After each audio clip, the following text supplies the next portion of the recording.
माँ की परछाई। रवि एक 10 साल का बच्चा था। उसकी माँ शारदा उसकी दुनिया थी। पिता की मृत्यु के बाद शारदा ने अकेले ही रवि को पाल पोस कर बड़ा किया। उनका छोटा सा घर प्यार और सुकून से भरा हुआ था। लेकिन एक दिन एक भयानक दुर्घटना में शारदा की मृत्यु हो गई। रवि अकेला और बेसहारा हो गया। उसकी बुआ उसे अपने घर ले गई, लेकिन रवि को अपने पुराने घर की बहुत याद आती थी। वह अक्सर अपनी माँ की तस्वीर को देखता और रोता था। कुछ हफ्तों बाद रवि की बुआ ने उसे उसके पुराने घर ले जाने का फैसला किया ताकि वह अपने माँ की यादों से जुड़ सके। उस रात रवि ने पहली बार एक अजीब चीज महसूस की। जैसे ही उसने अपनी माँ के कमरे का दरवाजा खोला, उसे ऐसा लगा जैसे कोई परछाई दीवार पर सरक रही हो। उसने इसे नजरअंदाज कर दिया, ये सोचकर कि यह उसकी आंखों का धोखा था।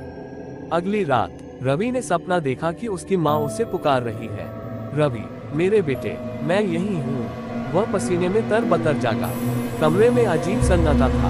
उसने सोचा कि यह केवल एक सपना था, लेकिन जब उसने बिस्तर के पास देखा तो उसे लगा जैसे दीवार पर एक परछाई हिल रही हो।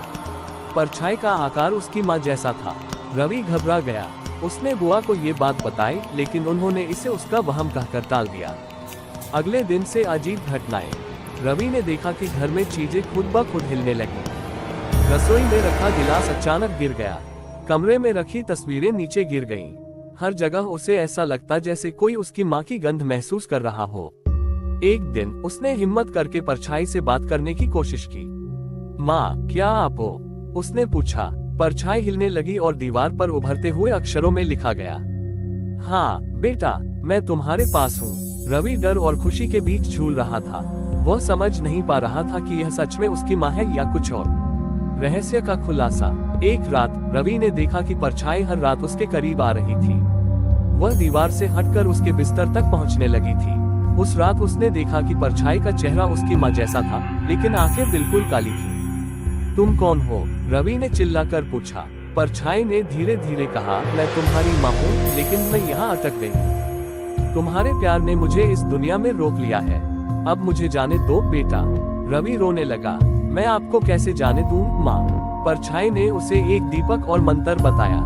इस दीपक को जलाकर मेरी तस्वीर के पास रखो और यह मंत्र बोलो। इससे मेरी आत्मा को शांति मिलेगी। अंतिम विदाई। रवि ने अगले दिन वैसा ही किया।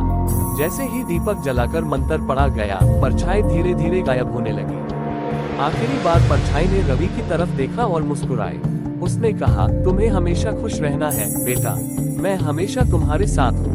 इसके बाद रवि ने अपनी माँ को फिर कभी नहीं देखा, लेकिन उसे हमेशा महसूस होता था कि उसकी माँ की दुआएं उसके साथ हैं। सीख। प्यार हमें जोड़ता है, लेकिन कभी कभी किसी की आत्मा को शांति देने के लिए हमें उन्हें जाने देना पड़ता है।